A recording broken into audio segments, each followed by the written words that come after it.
Welcome to the Steering Change Podcast, navigating through the commercial transportation industry in Alberta and beyond, powered by the Alberta Motor Transport Association.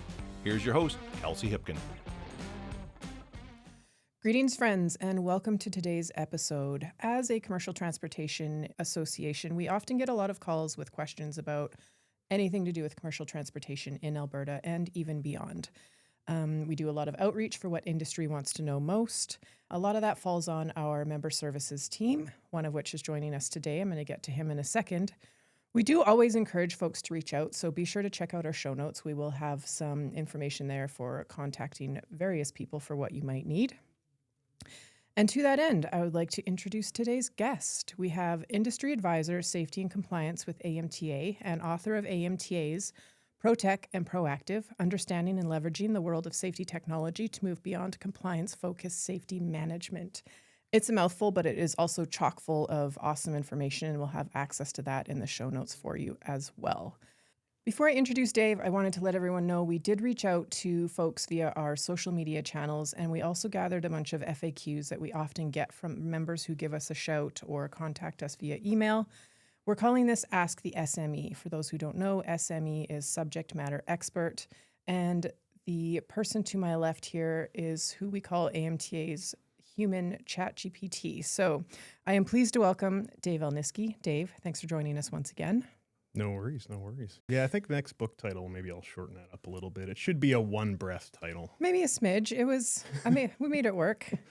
Okay, to start, Dave, for those who might not know, tell us a bit about yourself. Yeah, so my name's Dave Elniski, and I work for AMTA as their advisor in safety and compliance. I guess this is all ours. So our advisor in safety and compliance. Big part of my role is kind of acting like not really a consultant, but probably like a coach, I guess, in both occupational health and safety and transportation-specific safety. So the national safety code stuff that carriers have to do in addition to OHS, both federally and provincially. So the US DOT and really whatever carriers need to operate and to navigate the regulations. So a lot of my role is working externally with people who maybe a one-off call or sometimes coaching somebody over a longer period of time, implementing something. And then a lot of the work I do as well is internal. So helping our education team review content, being on the podcast, and things like that, kind of working on developing resources. And so that's my role at AMTA. I've been here just about 5 years now. And then alongside this, separately but very related, I guess, I'm doing my PhD in public health at the University of Saskatchewan, where I'm studying. Dr. Dave. One day. Not the kind that we have a shortage of, so, well, it is what it is. Public, it's close anyways. But anyways, I can't prescribe medication, but I will be able to prescribe safety practices. Oh, how long did you work on that one? Too long. At a hotel all last night. No kids. So. Nailed it. Anyways, so I hated that program anyways. I'm studying the relationship between different parts of a safety management system and its impact on long-haul truck driver health, wellness, and safety. So I used to be a long-haul trucker myself. I did that for a number of years before getting into safety management, and then eventually here, AMTA. And I don't know, I really do like the work that I get to do. I really do. I'm very fortunate in that regard, but I'm curious about it as well. So yeah, it just happens to be what I'm doing there and what I'm doing here are quite related. And yeah. Awesome. Thanks for coming, Dave. And a lot of those elements that you just mentioned are going to tie heavily into the questions that we are asking you today. Okay, let's dive in. Dave, question number 1. How do the rules for fire extinguishers work for commercial vehicles in Alberta? On fire extinguishers, that's a oddly complicated one. It really is, and especially if you're a company that also operates in the U.S., because there are different rules in Canada, the U.S. for commercial vehicles. I guess it really depends on what work the company is doing. Mm-hmm. Like if you operate in the U.S., you have to have, for the most part, your vehicle, regardless of what it's hauling, has to have a fire extinguisher on it. In Canada, it's more related to transportation of dangerous goods, and it can be tricky to figure out because it's, the specifics are like in a standard that is in the legislation. But really, so when I'm typically dealing with this question with carriers, I won't say, well, that you need a 5-pound or you need this type or whatever. It's more about what is the work you do? Mm-hmm. What are the hazards? And then in addition to that, we have to consider occupational health and safety. So it might be the case that, maybe the truck in question is supporting some other business activity. Maybe it's a welding vehicle, something like that. There might be other reasons that influence why a certain type of fire extinguisher or their protection is needed. So really, yeah, we have a bulletin that I put together on this that talks sort of about the minimum, like that kind of emergency safety equipment you have to have in your vehicle. So I'd recommend people look at that on our website.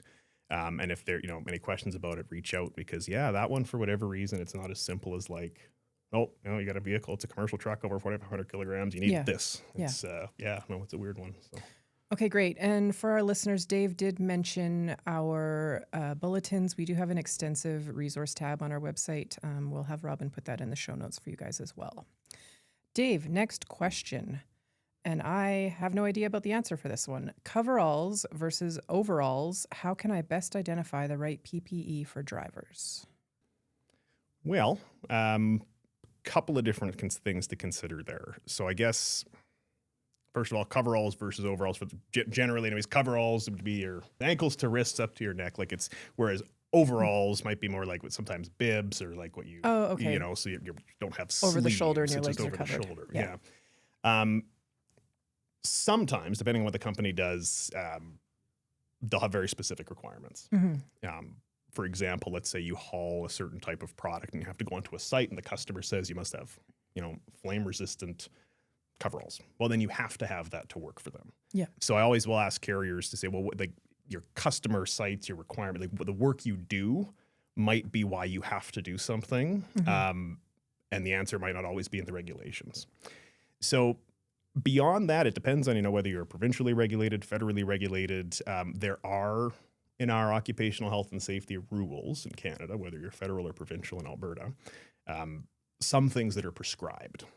But a lot of it really comes down to the employer's responsible to understand the hazards in their operations and take the right steps from that point onwards. So, if we're talking coveralls and overalls, okay, well, what work are they doing? Are they going to get, are they likely to be snagged on something? Is this the kind of thing where we're worried about, maybe our drivers aren't wearing their PPE because it's time consuming to put on? Well, then maybe coveralls that can just really quickly, easily get onto. You've got your high vis and all this kind of stuff covered. Maybe that's a good solution. But really, unless there is a prescriptive requirement, it really comes down to, well, what are the hazards we do? What makes sense? But then also, what do our people want? Absolutely. And those OHS rules that you mentioned, are those easily found online? No, kind of. Yes, depends on the jurisdiction, and that is something that yes, you can find it online. Yeah. But do not trust AI overviews, things like that. You have to go to the source. You have to, if you're referencing legislation and you're not pulling it right from the government website, right from that document, I got to verify. Fantastic. Okay, let's switch gears a little bit. How do I know if I'm federally or provincially regulated? Yeah, okay, and that's another good one too. This is a common question I get. First of all, there's two kinds of regulation when we talk about federal versus provincial. So if you're a carrier and you have to have a safety fitness certificate, then you have to decide in Alberta anyways if you're going to get a federal safety fitness or a provincial safety fitness. And those are relatively easy to determine, because if you operate a vehicle outside of Alberta over 4,500 kilograms, then you must have a safety fitness certificate, and it must be federal.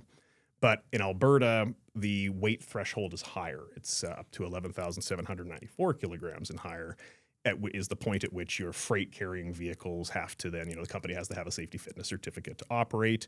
They can choose to be provincial at that point, but then may not leave the province with any vehicles over 4,500, because that's when the federal rules would click in. But so really, as long as the company knows, okay, so we're either, if we know we're staying in Alberta, or we might have to leave, that's a part of it, then you that's really your federal versus provincial. And if you operate buses and passenger carrying vehicles, it's 11 plus, including the driver, regardless.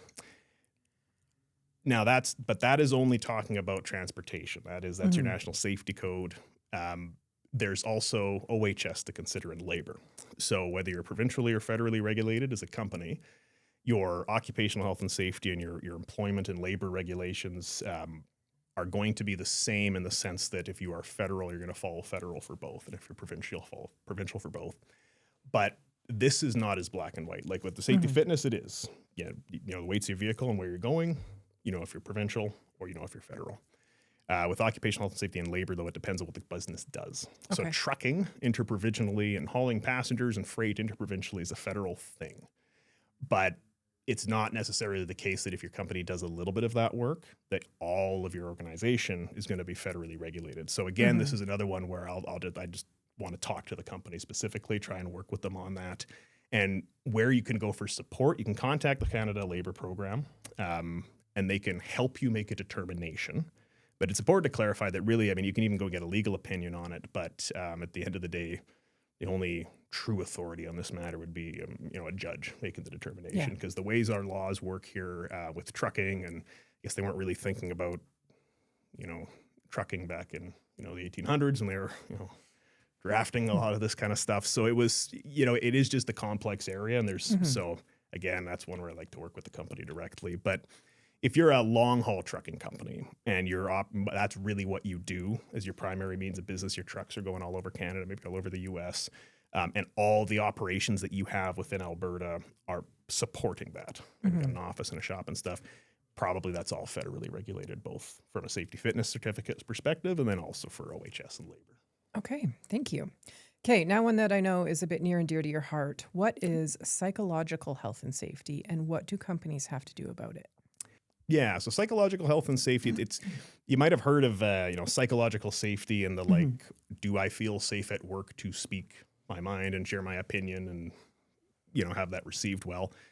That's not the same as psychological health and safety. They're certainly related. Yeah. Because a workplace culture where you can speak freely and you can dissent and we can consider alternate viewpoints versus one where you can't. That is a factor in how comfortable you are at work. But also, psychological health and safety is OHS that include, but specifically talking about mental health. So psychological health and safety, I guess, is really what an employer does to reduce the risk from hazards that could cause a psychological injury or illness. So employers in Canada, if you're in Alberta, for example, whether you're provincially or federally regulated, you have things to do in this space. There are compliance requirements. There's sort of a overarching, obligation for employers to take steps nowadays to not only protect the physical health and safety of their workforce and the people who might be affected by their work, like the public who are in the vicinity of their operations, but also now the psychological component as well. Yeah, absolutely. Is part of it.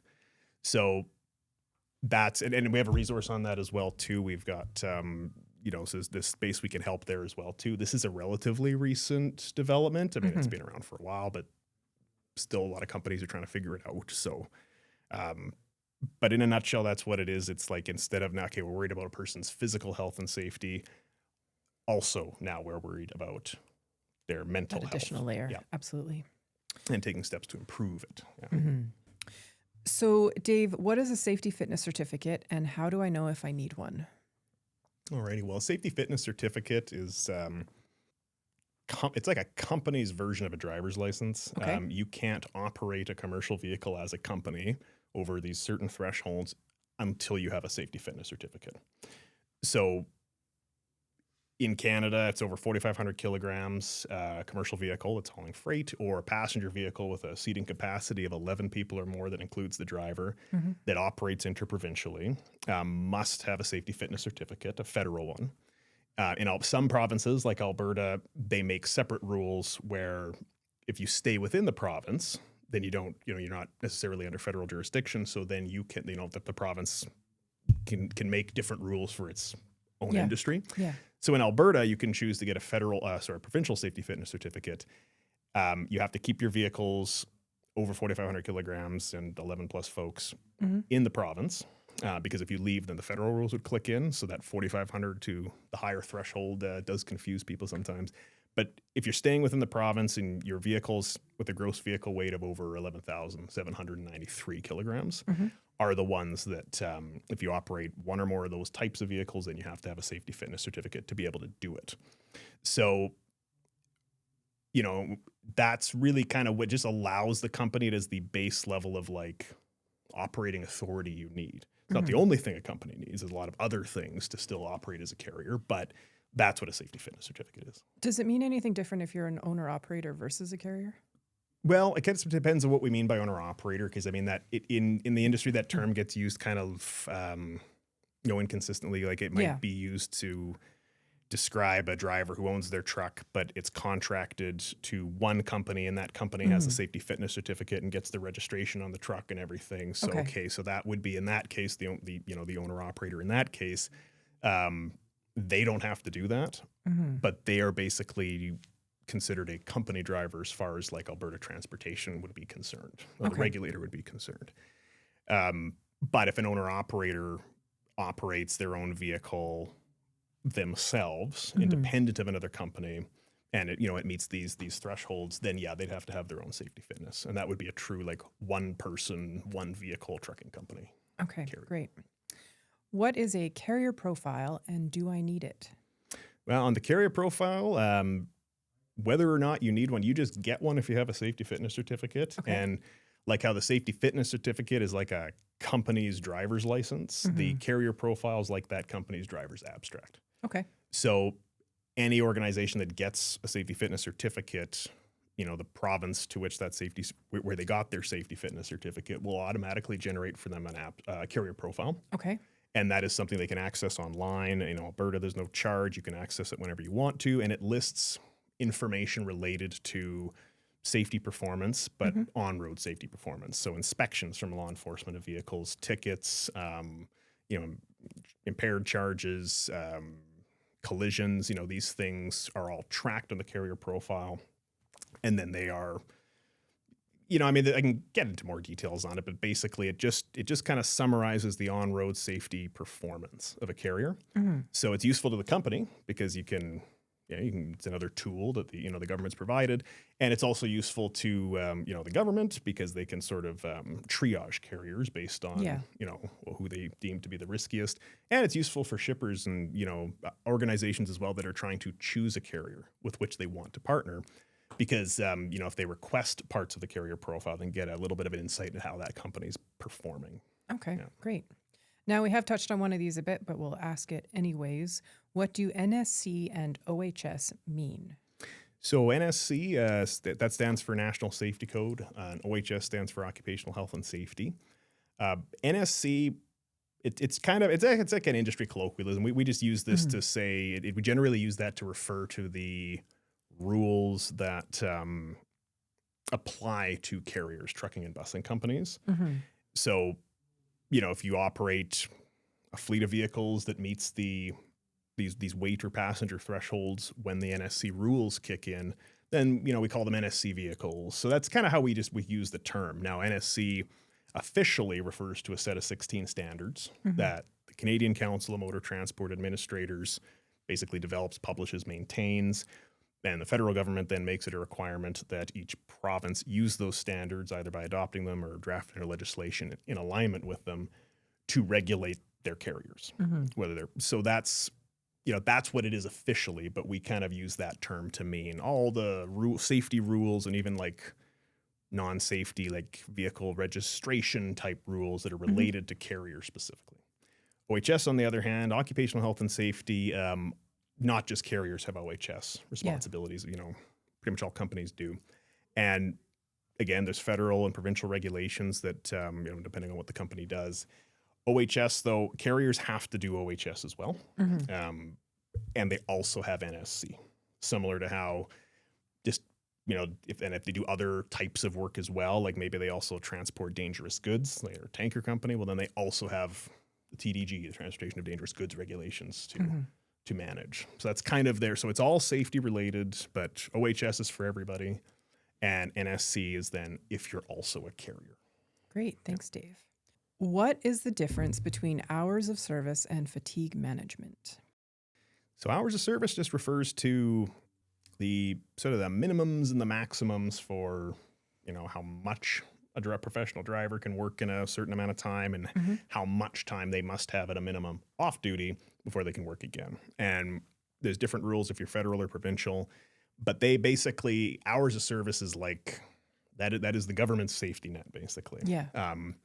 we've known for a long time that, fatigue is a hazard when we drive. Yeah. So, for many, many decades now, Canada's had these requirements in place that all drivers have to maintain a logbook, and now it's an electronic logging device for most carriers. And that is like, you have to comply with those rules. Mm-hmm. But fatigue management is different. Fatigue management a fatigue management program would include hours of service, compliance and monitoring and management, but it would go further and look at an organization's operations and try to make changes based on like sleep science, essentially, to make sure that the work we're asking people to do is done in a way that is as conducive as possible to them being rested. And can that fatigue management tie back into that psychosocial safety that we were talking about earlier? Definitely, yeah. And it's probably really the only part of NSC that would be related to psychological health and safety. Because rested is, we're happier when we're rested. There's that part of it. It's less stressed. And but it really, a company that's moving from, okay, we've got our hours of service figured out, we're happy in that space. Yeah. Moving into fatigue management is going to require them to look at the hours of service rules, not just as like, well, that's what I should be able to get out of a driver. Yeah. It's more about that. That is a safety net. Now you have to turn to resources and literature on, fatigue management to decide what we can do in our own organization to just to improve our working conditions from that angle. And there's resources, for carrier. There's the North American Fatigue Management Program, NAFMP. Yeah, nailed it. There we go. Yeah, beauty. NAFMP, not much of a. But anyways, I'm gonna get that to catch on. Anyways, the CVSA, the Commercial Vehicle Safety Alliance, maintains that now, but that is NAFMP.org, I want to say. But if you Google North American Fatigue Management Program, you'll find put it in the show notes too. Yeah, there's a lot of acronyms in industry. It is, yeah, and it's a good one though. It's meant for carriers. It's been around for a while. It was developed by experts in the early 2000s. It's been updated since, and it's just available for people to use. You don't have to invent it yourself. Fantastic. Now, we've kind of touched on one of these, but let's break it all down. What do terms like company driver, lease operator, contract driver, owner operator, etc. mean? Yeah, no, that's a good one.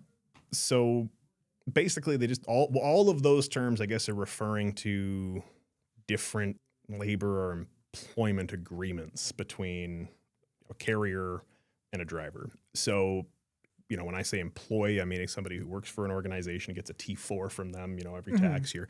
So, an employee. That's what a company driver would be. That's what so when somebody says company driver, they're meaning like, an employee driver. Employee driver would be the same thing.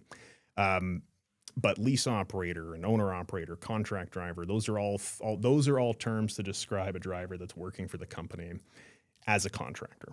And then they differ based on, contract driver, I guess, could just, like, that's pretty general. It just means a driver who is a contractor. But generally, when we say lease operator, we're talking about somebody who's like leased to a company. So this is typically a driver who they will be a contractor. Okay. They will own their vehicle, but they can only drive it for that company under that company's control. So the company is providing the safety fitness certificate, the insurance, the safety program, and all that kind of stuff. Whereas owner operator, sometimes we'll say, a true owner operator would be someone who, they own their vehicle, independent of any other organization. They have their own safety, fitness, and insurance and everything. They need to operate as a carrier. So one person, one vehicle, trucking company, busing company. And an owner operator like that could choose perhaps to sign a contract with one carrier and, haul for them exclusively, or they might really work with carriers like a true business-to-business relationship. And that is where, so it's really bit of a spectrum, and there's not like a well-accepted standard use of these terms, but that's kind of what they mean. But generally, owner-operator implies a little bit more, either somebody who's completely independent or more independent from a company. Yeah. Sometimes lease operators or lease operator agreements will be of the kind where the driver's, works as a contractor, and then they're like leasing or purchasing the truck from the same company they're driving for, and they're making payments on it or something like that. One thing I will say about that is that that's often not done legally. So, at AMTA, we talk about driver rank, employee Yes. misclassification. So when a driver works with a carrier like that and they don't really own the vehicle outright, have the bill of sale, something like that, it is important to make sure that is all being done properly. Yeah. Because sometimes there are tax and labor abuses that take place when that's people are misclassified because there's a financial incentive to do it. If you claim to be a contractor when you're actually probably an employee, you're going to probably pay less tax and stuff like that. You're also not going to have as many protections, and it often is bad for both parties, especially if they get caught. So that's what we just a cautionary thing there anyways. Yeah. Shameless plug, we do have some really great videos on Driver Inc. on our YouTube channel. So for those who are listening and want to learn more about Driver Inc., we will share that with you in the show notes. Yeah, those are done really well. And all three of them kind of walk through what it is, also what's wrong with it, why we've taken the stance we've taken. So yeah, definitely great to check out. So. All right, rolling into, in industry, we hear terms like ticket, citation, charge, conviction, and violation to describe negative things. What can these mean, and are they different from each other? Yeah, so I guess, another one, confusing language. All of those refer to, generally, it's a driver has had an interaction with law enforcement that has not been positive. It's resulted in something. But what that something is, for the average driver, not a commercial driver, typically they're often just familiar with like either I got a verbal warning, like they let me go, or I got a ticket. Yeah. And a ticket is a charge. What a ticket is a law peace officer has charged you with breaking a law. They've written it down on that ticket. When you pay that ticket, you've admitted guilt. And that is the point at which you're convicted, or you fight it in court and lose now, and then you get convicted in court. So that's kind of what those. So a ticket, charge, conviction, they're all related. So on a carrier profile or a driver's abstract, when you get a ticket, that does not show up, but it does show up once you're convicted. Okay. So if you're disputing it, for example, I don't think I should receive this ticket. All the time you're working through the court system or however you do that, it's kind of in carrier profile purgatory for a while until either it's absolved or either it gets tossed or you get convicted and then it'll show up. Violation, there's a couple different meanings. One is that there's a violation section in a carrier profile in Alberta which documents violations that don't impact your R factor. So there's not like points assigned to them that impact how the company is like how its R factor is scored. Okay, I'm going to stop you there, and this is for my own knowledge. Yeah, no Can worries. you also explain R factor? Yeah, for sure. So R factor, actually, I should have touched on that when we were talking about carrier profile. So the R factor, risk factor is what it means, and it's a numerical score on a carrier profile, and it's the government creates a calculation for it, and basically, depending on how many points the company has from its convictions, so tickets that have been paid, any impaired charges, inspections by law enforcement officers on the vehicles, Commercial Vehicle Safety Alliance inspections and collisions. All of those have different points based on severity, and then that's used based on the company's fleet count and some other factors to provide this score. Ah, okay. And super useful to the government because then it allows them to identify what are the the worst carriers, and then we can target our enforcement action accordingly, their enforcement action accordingly, and it's useful for companies because then you can see where you stand. So that's the R factor, and it's impacted, but the violation section on an Alberta carrier profile doesn't actually impact the R factor. Okay, but it's still useful because at least you can see this thing happened, and it should be some takeaways there for safety management purposes. But really, all of these things are violations. Like that's probably the most broadly used term. Yeah. Like we've broken some safety rule, some safety law. They're all bad, but that's kind of that's typically how they're recorded. And then there's also sometimes depends a bit on the jurisdiction, but when you get an inspection by a Commercial Vehicle Safety Alliance officer, or they don't employ the officers, but anyways, an officer who is trained to do those inspections.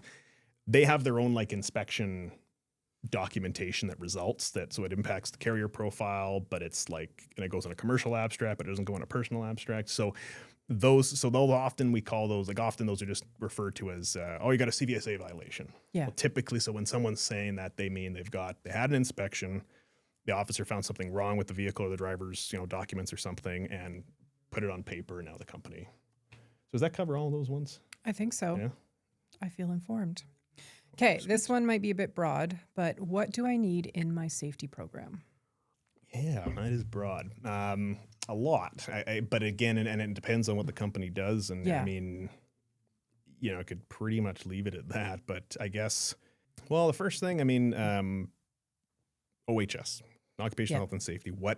So the company, first of all, they need to know if they're federally or provincially regulated, so they know what legislation they have to follow. Mm-hmm. So first of all, what is in the legislation that applies to the company must be part of the safety program. Yeah. You have to meet those requirements. And then if you're a carrier and you have a safety fitness certificate, then you're also, you've got those regulations to follow as well. Mm-hmm. A National Safety Code program generally includes, your hours of service component, files on your drivers, files on your vehicles, a safety program with transportation-specific stuff, and other things in accordingly, depending on what the company does. So if you haul dangerous goods, you have to have that reflected in your safety program. But this is all legislation, talking about here. So these are that's what you must have at a minimum. But it is important to note that OHS is less prescriptive than NSC. And what I mean by that is that, regardless whether you're provincial or federal, you have as an employer the responsibility to kind of examine your operations as a company, try to identify, where are there hazards, and then take action to either eliminate the hazards or control them so they pose less risk to the people they might impact. Okay. That's it's not worded exactly like that, but that's basically what you have to do. So safety programs not only are just do all these things, the law says it's a checklist. They have to company has to sit down, think critically about what it is, look at its operations at a regular basis, and take action based on their own observations and also what their peers are doing. Yeah. Maybe your company has never had this kind of negative incident. Doesn't mean it hasn't happened in the industry though. Mm-hmm. So, part of a safety program as well is just, trying to be duly diligent. And that does require not just treating the legislation like a checklist and also doing this additional sort of more proactive work. Yeah, living it. Exactly. Yeah. What do Canadian carriers have to do if they want to start running into the U.S.? Well, so a lot of things. And again, depends what the company does. But at a minimum, first of all, you need to get a U.S. DOT compliant safety program in place. Mm-hmm. So the company has to get a U.S. DOT number. It has to implement. I mean, if it's got a good NSC program, it'll already have done a lot of these things. But it has, its driver files will have to they're a little bit different, the requirements in the U.S. And so I have to make sure they're complying with both sets of regulations. The hours of service are different, so they have to make sure that when their drivers are going to the U.S., that not only are they following the the American rules when they're in the U.S. and the Canadian rules when they're in Canada, but that before they go into either country, they're compliant. Mm-hmm. So you might have taken how much rest you need in Canada to drive, and then cross the border, change your electronic logging device to U.S. rules, and see that you have to take 10 hours now because you didn't take enough the time before. So hours of service is one they have to consider. And that's basically your basic U.S. DOT program. And the Federal Motor Carrier Safety Administration, the FMCSA, which is a part of the U.S. DOT, the U.S. Department of Transportation, oversees trucking, busing carriers. And they have this really cool tool on their website called the Motor Carrier Safety Planner, which is, you can go on free to use. And it's meant to sort of show you this is what you have to do to be compliant. So that's kind of the minimum. But then other things companies have to consider when they go to the U.S., though, are things like, you have a drug and alcohol testing program that have different requirements for drivers entering the U.S. So, and cannabis is a big one because that the way that the testing is done and everything, you can't really use cannabis in any capacity. Yeah. and drive commercially in the U.S. I can't say, no, you can't really. No, you can't. That is Hard clear. no. And you can't in Alberta either, really, because the Alberta IRS program. But so that's something that employers have to consider. Then there's the commodity specific stuff and the border stuff. So, your driver has to be able to legally enter the U.S. They need the right documentation, like passport or whatever they have to. So that the individual person has to be the right individual to be able to enter. So the company has to make sure that they're tracking that. They'll also have to, depending on what they're hauling, there might be additional requirements. So, they might need to they'll have to work with a customs broker typically to make sure the load is clear in the sense that it is legal to enter the U.S. All the okays, all these different things being paid, all these certifications are in place depending on what the cargo is. So it's not so much the carrier necessarily will have to do all that. Generally, the shipper and a customs broker do most of that work, but the carrier still has to be involved in the process and not send their driver to the border until they're able to go. So there's making sure that the commodity, we've got that figured out, and also that, we understand how the border works. So those are some of the considerations. And then beyond that, it really just depending on what the company does, it can get more and more complex or simpler and that kind of stuff. Great. Thank you. Yeah. Dave, tell me some ELD best practices, that is electronic logging device best practices. Well, they're required if you're a carrier and you're a federal carrier in Canada or you operate in the U.S. So, the majority of companies in Canada, carriers in Canada would have to use them. In terms of best practices, I mean, this is really a best practice, but a lot of companies still mess it up. First of all, do the things you're supposed to do. You have to choose an ELD that's certified by Transport Canada, and it's got to be listed on their website, not just the manufacturer, but the specific make and model, all that kind of stuff. That is a compliance requirement, but that does get missed at times. Or a best practice for sure is understanding the ELD rules outside of just what you're being told by an ELD salesperson. Yeah. Not knocking any ELD salesperson or ELD company, but there's obviously the opportunity for bias there. So really, you can't delegate your safety responsibilities as an organization, like a senior management. But just the ELD provider said they'd handle all that stuff for us. Yeah. No, you have to know and do all the right things. So you can't really. So that's a big one right there. Is first of all making sure, do we have an understanding of how all this is supposed to work, so that we can double check what the salesperson is telling us. So that's a best practice there. And then the other one I would probably touch on is just understanding what data you're gathering. Okay. Chances are your ELD is gathering more data than you need just for compliance purposes. So it can be useful to see, well, what other features does it have? Yeah. Can we use this data to better manage our organization instead of, that's, and also just making sure that we also understand what data we're collecting and we're not, perhaps collecting data that's showing maybe some dangerous trends that we're not doing anything about, that in an investigation later could be a liability and certainly a missed opportunity to improve our safety performance proactively. So those would be probably, some off the top of the head best practices anyways. Great. Thank you. Can I leave Alberta as a carrier with a provincial SFC? No, you may not. Well, if your vehicle's under 4,500 kilograms, if it's not a, federally regulated NSC vehicle, you can. But there's no permit. There is no thing you can do to be a company with a provincial safety fitness certificate and take those vehicles outside of Alberta. Okay. And this gets confusing because when I say permit, there's lots of different kinds of permits. Yeah. So if you contact British Columbia, Saskatchewan, you can get a permit, a registration permit to be able to do a trip as a commercial carrier. But and then they will give you the permit, but it's not up to them to make sure everything else your company's doing is compliant. Yeah. You have to have the federal safety fitness certificate to be able to do that. So even though you might be contacting a permitting authority in another jurisdiction and they're saying, you got your registration permit, sounds like you're good to go. No, if you don't have the federal safety fitness, you can't. So that one is pretty black and white. And in the most recent version of Government of Alberta's compliance manual for carriers, it is, they got a little nice very obvious text box Yeah. and a very obvious location stating, no, there's no permit for this. So it's pretty, you can't. Let's cross the border again for a minute. How do I dispute something from the US that's not a ticket but is impacting my American safety scores? So, so like in Canada, where you got a carrier profile, as soon as you get a US DOT number, you get the American version of the same thing. Mm-hmm. And it's similar in spirit, but it is a little bit different in how it works. But basically, if you get something on a CVSA officer's report impacts your company, there's a process through the FMCSA called the data queues process, and that is what you do.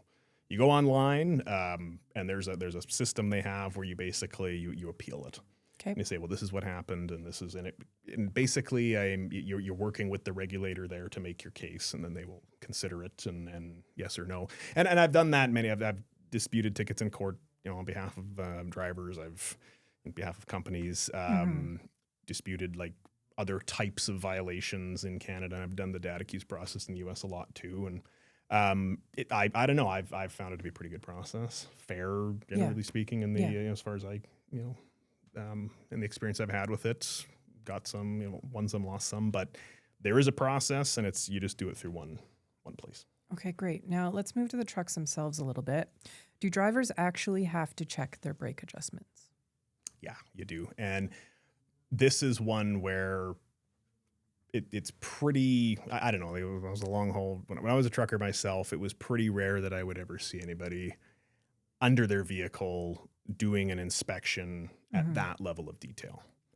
And it's just not something people commonly do, but you are still responsible for that as a driver. So if you get an inspection, like a level 1 inspection, where they're checking brake adjustments, things like that, and they find there's an issue with it, well, you will be held accountable for it. And it is the expectation from law enforcement. Yeah, that's part of your job as a commercial driver, is making sure that's all in order. So yeah, it is a response. It is a requirement. So yeah, I mean, that one there, I'd be happy, if companies want to reach out and chat more about that one. Yeah. And how that can kind of be done and streamlined and everything. But yeah, no, that is part of it. Okay, so this next one, as a passenger driver, I frequently drive into BC. They clearly have signage. You need winter tires or chains as of October 1st. Should we require drivers to use tire chains? Well, that is a separate decision from carrying them. And you have to do the thing of carrying the chains. And depending on where you go, because not just BC that has rules for carrying chains and using them a certain way. Yeah. You not only have to have them during whatever seasons and time periods they say you have to, you also, when you use them, and BC has rules for how you have to put them on a vehicle at a minimum as well, like which tires and axles and that kind of stuff. Yeah, maybe if I phrase it this way, is there a time when not to chain?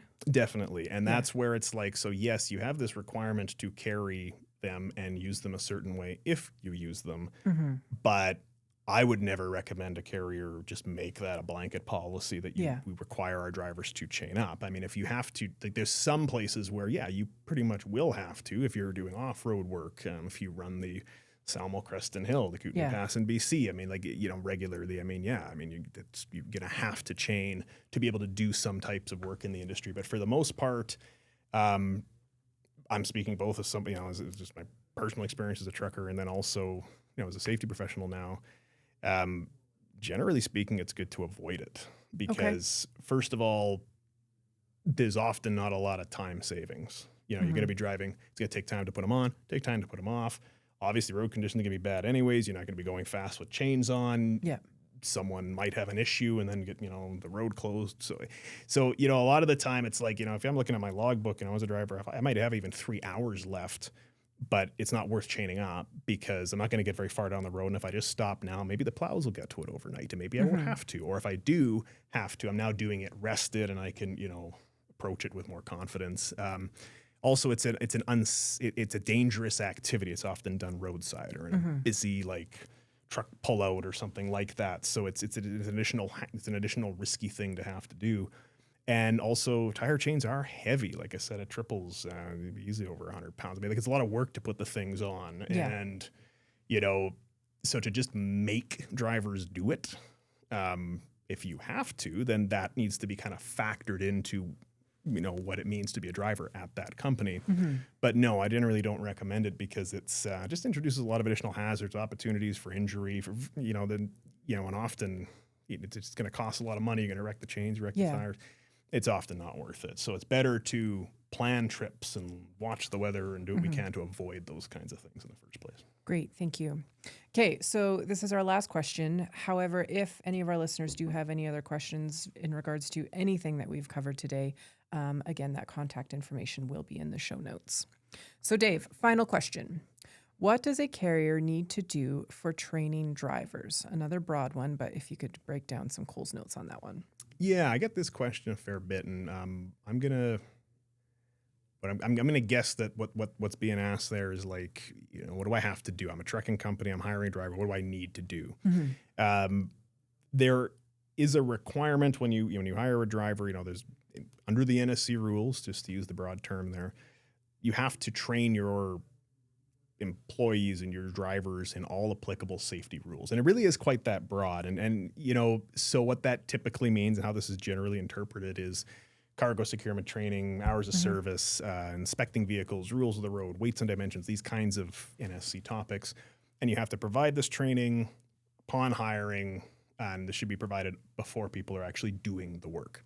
So, but that's kind of like the minimum NSC compliance answer. We also have to consider OHS because there will, depending on, under OHS purposes, there's going to be training requirements likely as well. The company has to train on their own procedures, their safe work practices, this kind of stuff. So there's that to consider.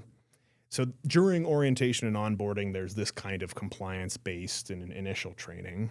There should then also be ongoing training, though. Yeah.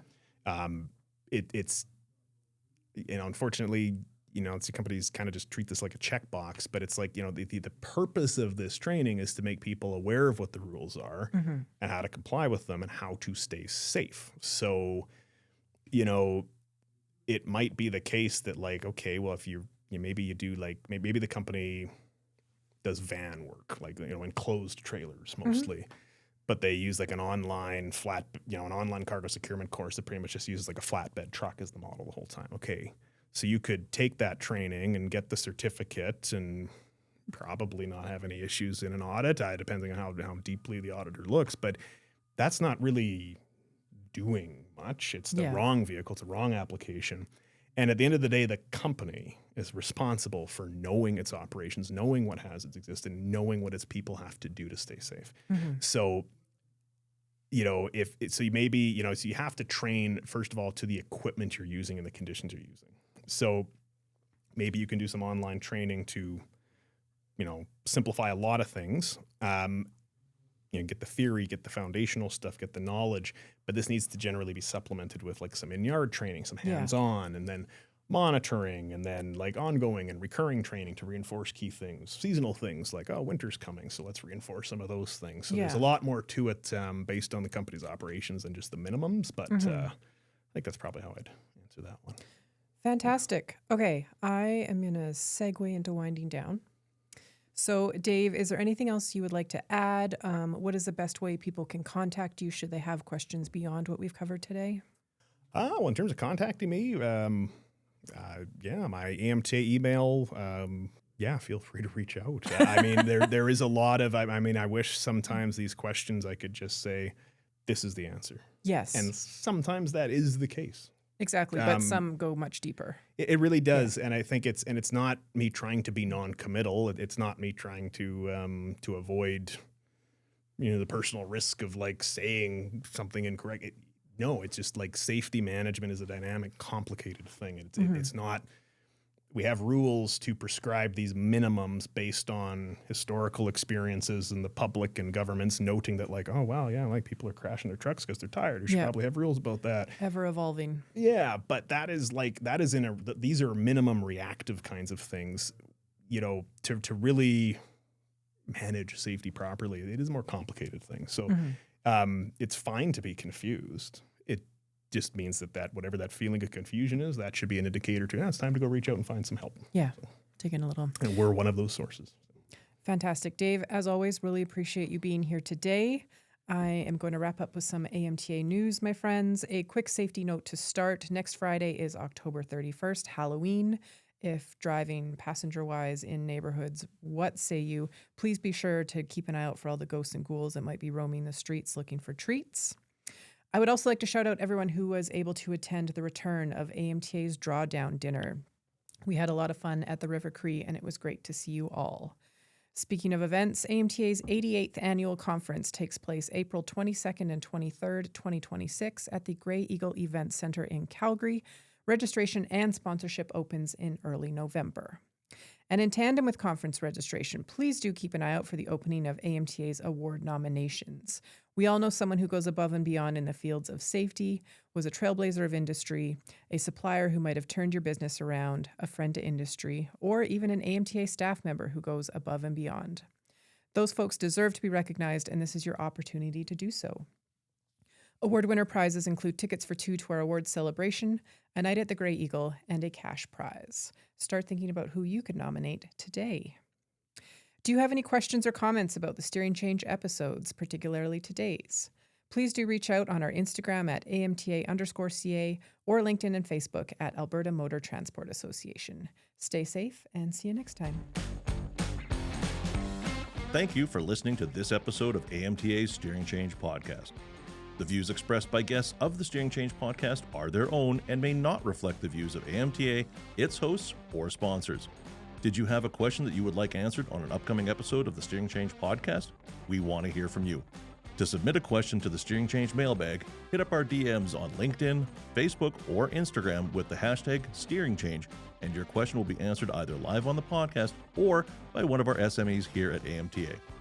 We ask that you share this episode with those in your network that could benefit from what we discussed today, and make sure to subscribe to our podcast on your favorite podcast platform so you can be notified when future episodes are released. You can learn more about us and our mission by visiting www.amta.ca. Now get out there and have a safe day.